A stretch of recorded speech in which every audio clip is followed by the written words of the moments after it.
Fort Campbell, straddling the border between Kentucky and Tennessee, is not only a massive military installation, but also a very active one.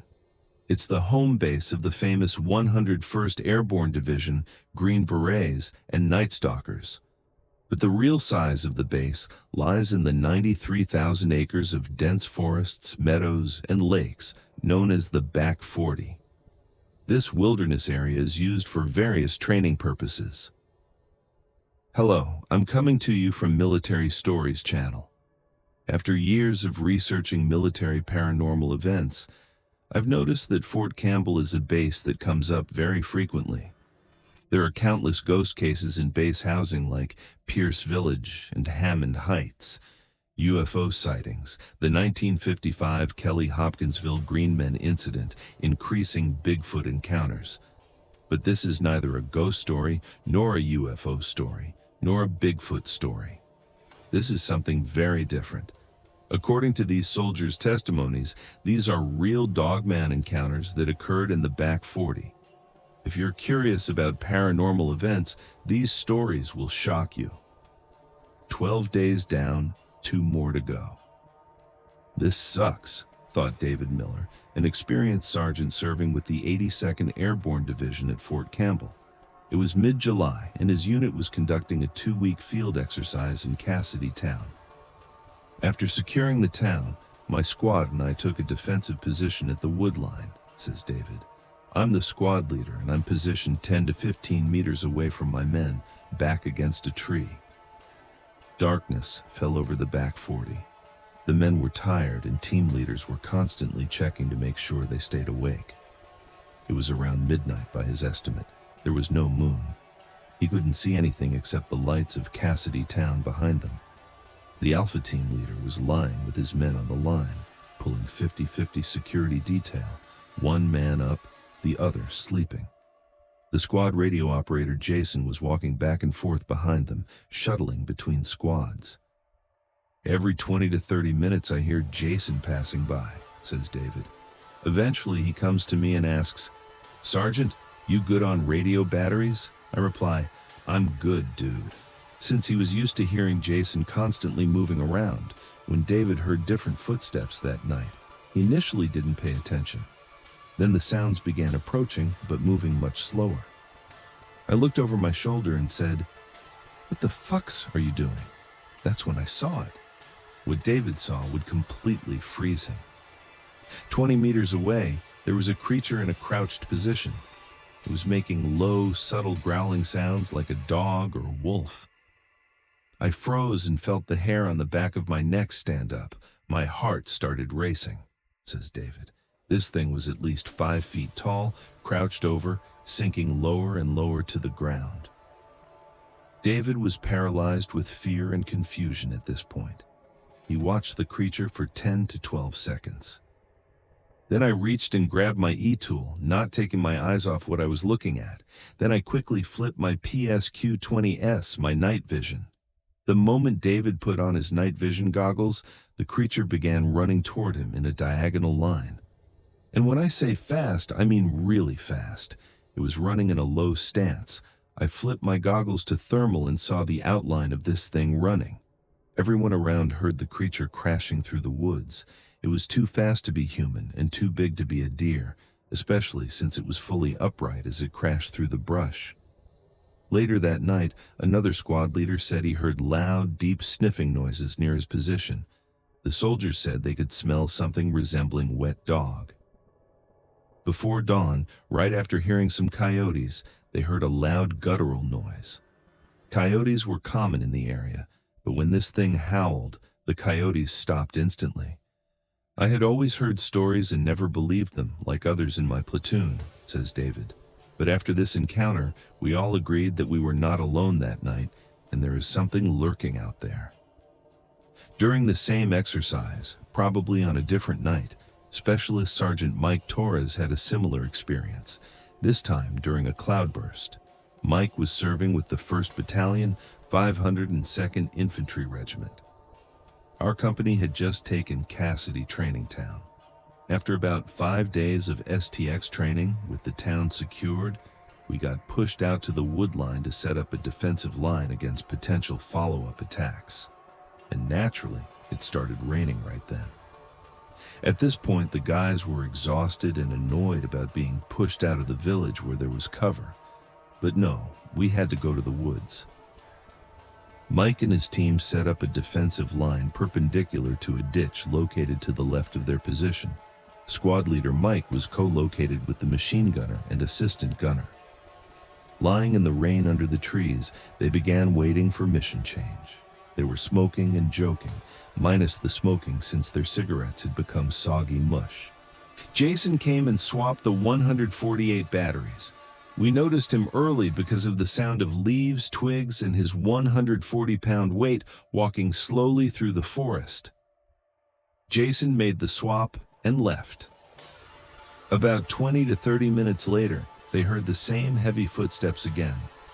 None of us had our night vision down or even on, so we just assumed it was Jason. The footsteps got close, and we waited for him to say something, but there was silence. After an awkward moment of silence, they called out, "Yo, what are you doing?" But again, no response. Then we heard heavy sniffing sounds from behind us. It sounded like a hound dog trying to find something. They heard leaf crunching sounds and more sniffing somewhere between Mike and the assistant gunner. Now startled, the gunner and I brought up our night vision and turned around to see what the hell this thing was. At that point, this thing barreled into the ditch on their right and sped down deeper into the woods. Whatever that thing was, it was way too heavy sounding to be a coyote. Its footsteps sounded more like someone running on 2 legs instead of 4. That ruled out hog, skunk, or any other normal animal. We all looked at each other. We'd all heard stories, so that's when it hits us. Damn, maybe we just saw what people call the Dogman. Specialist Carlos Rivera was serving with the 101st Airborne's 1st Battalion, 502nd Infantry Regiment. There are lots of rumors and superstition among the guys about skinwalkers and old Native American spirits on the back 40. The Trail of Tears runs right through the base, and there are tons of unmarked graves. Carlos's experience occurred during a 4-week training exercise. One night, he and his buddy Danny were pulling guard on a road using their night vision goggles. We were lying on the roadside and there was a storm drain pipe running under the road horizontally a couple of feet to our 7 o'clock. It was around 200 in the morning, dark, and light rain was falling. Carlos was watching the road one way, Danny the other. All of a sudden, Danny is rolling around hollering about something touching him. It grabbed me. It tried to pull me into the drain. Carlos peeked into the storm drain. From somewhere inside, he heard what sounded like grunting, like a wild boar, and he could swear he heard human feet slapping on concrete as it ran away. I aimed my night vision across the street towards the exit of the drain pipe. What I saw standing across the road in the tree line 75 meters away looking right at us can only be described as a legit dogman. The creature was 8 to 9 feet tall with a canine's head, the body of a wolf, and standing on its hind legs. Its shoulders were broad. I couldn't tell if it had hair or if its skin was leathery, but I did see ears, pointy and large, almost elvish. Carlos yelled and let off a burst of simulation rounds. The dogman turned and ran into the woods, knocking down smaller trees and snapping some in half, then dropped down to all fours and ran away. About a week later, I was with my commanding officer walking through the thickest brush you've ever seen. The whole company got separated, and that's when we heard howls coming from somewhere between our platoons. Our CO even put word out on the radio asking what the hell it was. Later, they were called into their sergeant's office. He basically said to keep it to ourselves and never say anything about it to anyone. Whatever that thing was, it tore my buddy's uniform up pretty bad when it grabbed him. I still think about it often. What stood out the most were the eyes. Under night vision, its eyes were glowing. Air traffic controller. Tom Bradley was serving at the command post during Operation Lethal Eagle 3. On night shift, my buddy and I got bored. We left the CP and went for a nighttime walk. They snuck past the road guard and went to the abandoned village down the road. There were 6 wooden huts and 6 concrete shacks, all completely abandoned. We turned on our red headlamps. The whole place gave me the creeps. Tall, overgrown grass, old dilapidated structures. Most doors were locked, but one was hanging open slightly. They approached, and his friend reached to push the door further open. At that moment, the entire back wall of the wooden shack started shaking, and they heard very loud kicking of gravel. We both jumped back when this happened and braced ourselves for someone or something to come charging out, but there was nothing. When they fully opened the door, the room was completely empty. The only thing they noticed was that one area had a large amount of gravel moved to reveal fresh dirt. The back wall had a massive hole in it.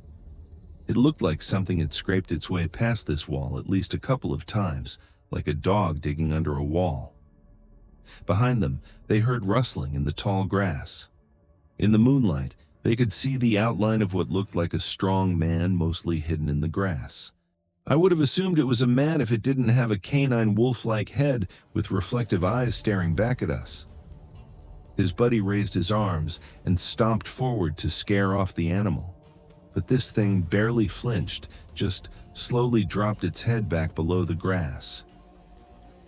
We immediately knew we needed to leave. Walking back, that burning sensation of being watched stayed with me. The fear I felt was like nothing I've ever experienced in my life. Dogman's stories stretch back before the arrival of white settlers. During early colonization, French trappers working with Shawnee natives were warned about a shape-shifting creature they called loup-garou. According to legend, a Shawnee medicine man gained the ability to transform into a wolf. When he abused this power, he was killed while still in wolf form. His vengeful spirit is said to still roam the woods. The first documented encounter occurred in 1887 in Michigan by 2 lumberjacks. They described a 7-foot-tall monster with a dog's head and human torso. In the late 1970s, a horrific incident occurred at land between the lakes on the Kentucky-Tennessee border. A family visiting from Florida was found torn to pieces in their RV. The parents and a child named Bradley were killed in the RV. A girl named Megan was found hauled up into a tree. Police Deputy Philip Douglas and State Trooper William Folsom discovered the bodies. After this incident, the area became known for the Beast of Land Between the Lakes legend. In 2020, U.S. Forest Service spokesman Carlin Lewis said, "We have no evidence, records, or documentation of any validated sightings of the beast. Our staff has worked on land between the lakes for many years. They know every nook and cranny. They've never seen anything that would point to a beast existing." However, park rangers report that campers frequently ask about strange howls heard coming from the woods at night. The stories alone are enough to make hunters shy away from the area around the lakes. It's widely known as a place best avoided. Considering there are stories about a dog-headed creature prowling around the land between the lakes area, maybe we shouldn't be surprised that soldiers training at Fort Campbell have seen the same thing. After all, the base and its massive Back 40 training area is situated only about 16 miles east of land between the lakes. David Miller says after that night, "I grew up playing in the woods, camping and hunting. I'd never seen or heard anything like that, or felt like that ever." Carlos Rivera adds, "I can still see the eyes." Those are what stood out the most. Under night vision, its eyes were glowing. Are these stories real, or just the products of soldiers' tired minds? Maybe we'll never know the answer. But one thing is certain, you wouldn't want to be alone at night in Fort Campbell's Back 40 area. One more reason our soldiers should try to stay awake on fire watch. Because the woods might not only be home to known animals. The end. These stories are compiled from the experiences of real soldiers who served at Fort Campbell. Names have been changed for privacy.